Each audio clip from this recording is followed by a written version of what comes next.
recordar-vos una mica que el radar és una eina periòdica que es consulta cada 3 mesos a una mostra d'empresaris i directius d'empreses de l'àmbit de la demarcació de la Cambra, que en total hi ha 160 empreses inscrites i d'aquestes, aquesta onada n'han contestat 61.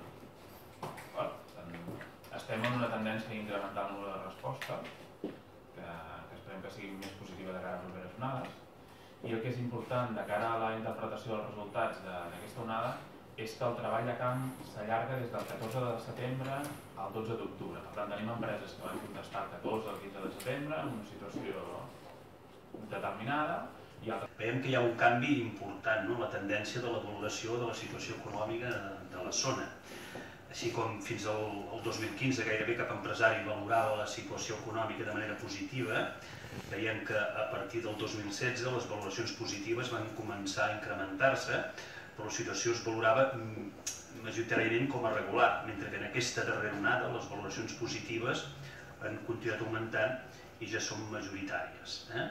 Aquí hem de tindre en compte, com deia abans l'Aldebran, les dades del treball de camp. Les dades del treball de camp han sigut entre el 14 de setembre i el 12 d'octubre. Hem tingut un període d'un mes molt intens i això sí que hi ha alguns que han contestat abans de l'1 d'octubre i alguns que han contestat després de l'1 d'octubre. Però la fotografia dels panelistes, amb aquest 52%, és que la situació que veuen és que és bona. Que pugui tindre l'empresa, etc. És a dir, aquí també veiem qui té més esments, quan posem 9 esments vol dir que hi ha 9 persones, 9 panelistes que refereixen a aquest compromís o a aquesta idea.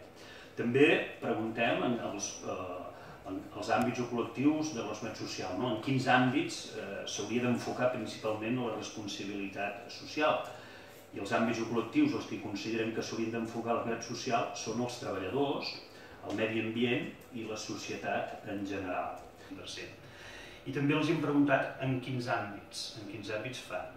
I aquí veiem que amb el tema de condicions laborals dels treballadors és la qui més, amb un 62%, també en comportament ètic, en medi ambient, en la contribució a la societat, etc. I els últims, els que tindríem un percentatge més petit, serien en temes de cultura, en la relació amb els proveïdors o amb els esports.